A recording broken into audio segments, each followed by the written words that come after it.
Hi everyone, good evening সবাইকে। আমি চলে এলাম একটা চিকেন পকোড়া রেসিপি নিয়ে।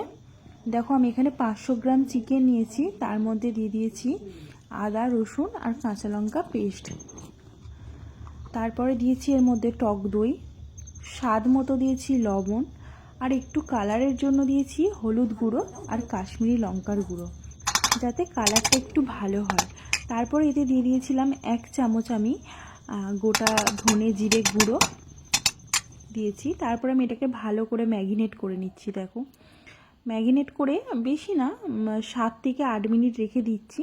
সেকেন্ড বারের মতন ম্যাগিনেট চিকেনটাকে আমি নিয়ে নিলাম। এর মধ্যে দিয়ে দিলাম হাফ লেবুর রস।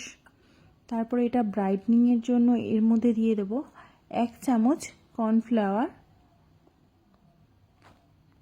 তারপরে এর মধ্যে দেব আমি 2 চামচ বেসন গুঁড়ো। এবার কারোর যদি বেশি চিকেন থাকে তাহলে সে বেশিও দিতে পারো।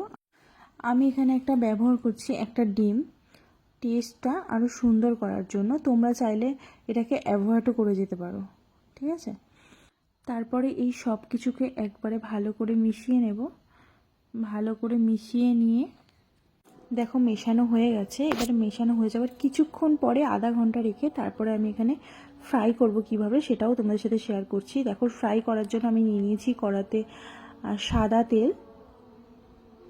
তেলের টেম্পারেচারটা কিন্তু খুব বেশি থাকলেও হবে না, আবার খুব কম থাকলেও হবে না। তো দেখো করতে করতে আমাদের ফাইনালি পকোড়া হয়ে গেছে। তো তোমরাও চাইলে বাড়িতে করে দেখতে পারো। তো কেমন হয়েছে অবশ্যই জানিও কিন্তু কমেন্ট করে। তো চলো টাটা, দেখা হচ্ছে নেক্সট কোনো পরের ভিডিও নিয়ে।